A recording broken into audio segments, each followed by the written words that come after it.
On a parfois l'impression que la rhétorique, c'est uniquement, vous savez, ces techniques, se tenir droit, parler fort, regarder dans les yeux, s'exprimer avec ses mains et avec conviction.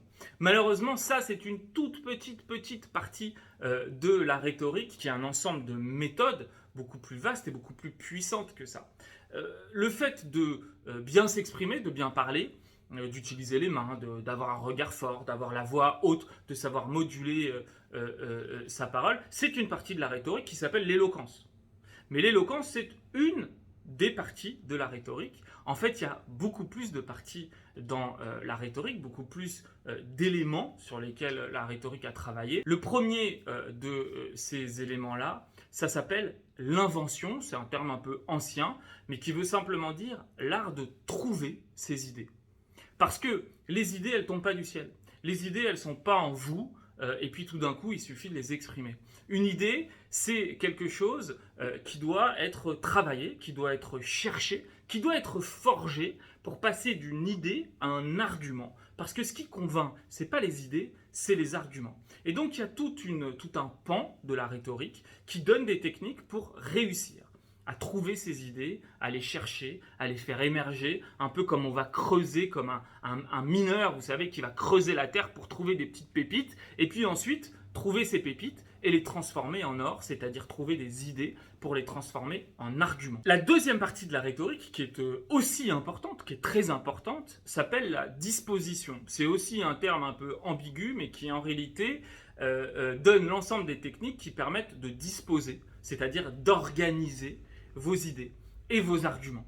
Parce qu'une fois que vous avez vos arguments, il ne suffit pas de les balancer les uns après les autres, sans organisation, sans ordre, en se disant, comme c'est des arguments qui sont puissants, ils vont fonctionner d'eux-mêmes. Ça peut fonctionner, mais le but de la rhétorique, c'est d'être plus efficace, d'être meilleur, de mieux convaincre. On peut convaincre sans avoir aucune idée de ce qu'est la rhétorique, et parfois ça marche, mais si on veut, j'allais dire, optimiser ses capacités de convaincre, on utilise ces techniques de rhétorique. Quelle idée doit être en premier, quelle idée doit être en dernier, comment est-ce qu'on constitue un plan pour mieux présenter ses idées. Par exemple, est-ce qu'on donne les arguments les plus forts en premier, ou est-ce qu'on donne ces arguments les plus forts en dernier pour être plus convaincant à la fin? Est-ce qu'on structure ces idées selon un plan chronologique, c'est-à-dire comme elles viennent, ou alors sur un plan thématique, en prenant un certain nombre de thèmes qu'on va venir développer, ou alors sur un plan logique, c'est-à-dire qu'une idée en amène une autre,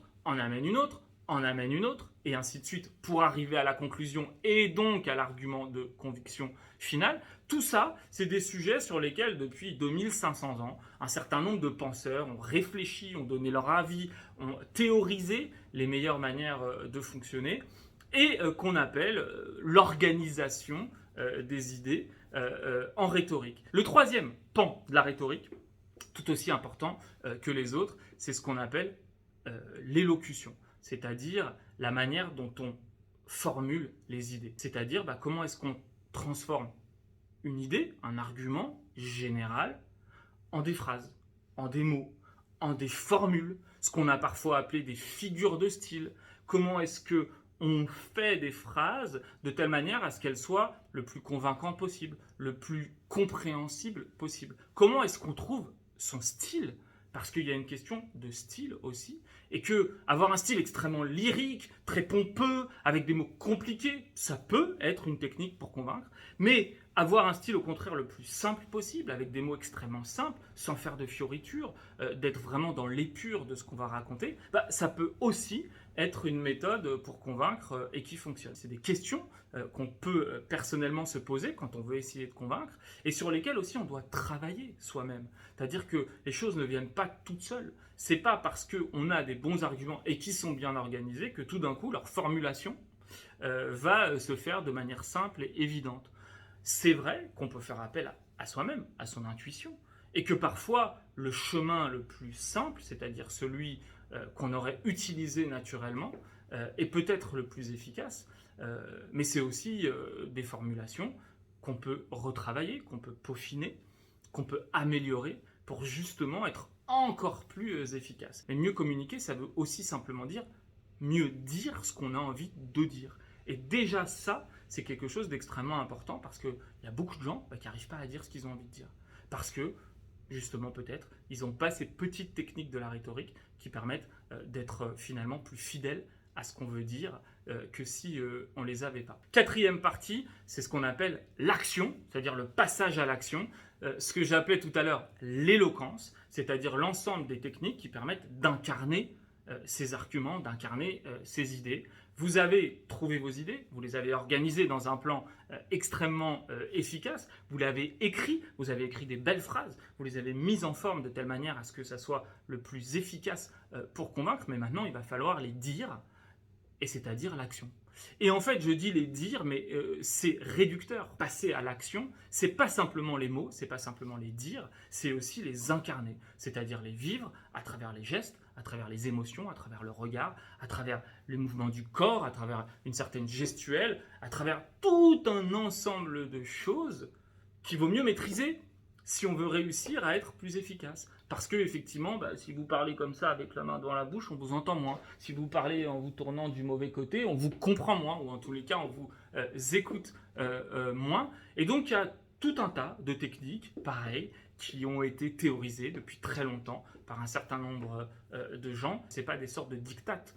Ce n'est pas des choses qui sont imposées et si vous ne les appliquez pas de telle ou telle manière, c'est impossible de vous en sortir. Non, c'est des suggestions, des techniques, des petites méthodes, des petits tips, comme on dit, qui permettent un peu d'améliorer les choses, dont le fondement, au fond, est aussi simplement de réussir à être vous-même, ce qui est déjà pas simple, à être sincère, à être authentique, et parfois c'est difficile, même si on est sincère, de réussir à être authentique, d'être naturel dans ce qu'on veut dire. Et donc c'est aussi des techniques qui permettent non pas de truquer, non pas de manipuler, non pas de faire quelque chose d'artificiel, mais des techniques qui permettent de revenir au naturel, parce que moi je crois qu'il n'y a rien de plus convaincant que le naturel, mais il y a aussi rien de plus dur que d'être naturel, quand en réalité on a préparé un discours, on a travaillé pendant longtemps, et donc il faut retrouver ce naturel, et la rhétorique y aide énormément. Et puis enfin, dans la rhétorique, la dernière partie, c'est ce qu'on appelle la mémoire,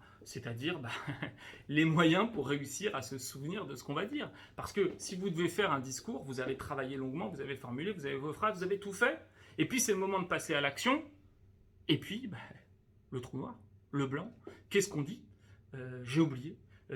Quelles sont les techniques qui vont vous permettre soit de ne pas oublier ce que vous vouliez dire, soit simplement de réussir à dire ce que vous allez dire de la manière la plus naturelle possible. Est-ce qu'il faut tout écrire sur un papier et venir le relire? Très mauvaise idée. Est-ce qu'il faut apprendre par cœur et venir le restituer comme une récitation?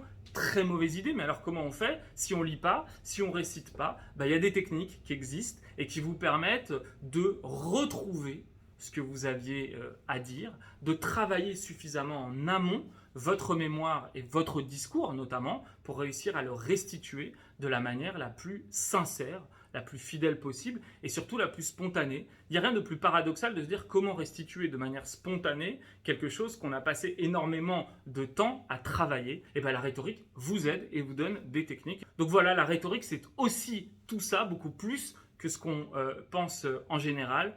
Trouver et forger ses idées, organiser ses idées, formuler ses idées, réussir à incarner ses idées quand on passe à l'action et réussir à mémoriser ses idées. C'est tout ça la rhétorique, c'est beaucoup et en même temps c'est très important quand on veut faire des discours, s'exprimer, communiquer et c'est toutes ces choses-là que je vais essayer de vous expliquer dans les vidéos que je vais faire.